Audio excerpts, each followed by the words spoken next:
வசந்தத்தை சுட்டி காட்டுவேன், வையத்தை காத்து நிற்பேன்.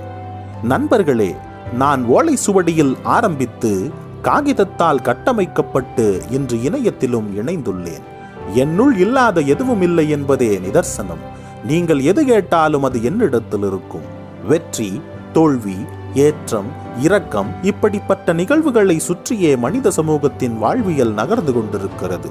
உங்களின் அனைத்து பிரச்சனைகளுக்கும் என்னிடத்தில் மட்டுமே தீர்வு உண்டு. வெற்றி பெற்றவன் என்னை வாசித்து பழகியிருப்பான், தோல்வி அடைந்தவன் என்னை வாசிக்க மறந்திருப்பான். வெற்றியை நோக்கி ஓடிக்கொண்டிருப்பவன் என்னை தேடிக்கொண்டிருப்பான். நான் ஒரு கோவில், எனது கருவறை பக்கங்கள் எப்போதும் திறந்தே இருக்கும். என்னை தொட்டு வணங்கிக் கொள்பவர்கள் யாரும் கெட்டு போவதில்லை.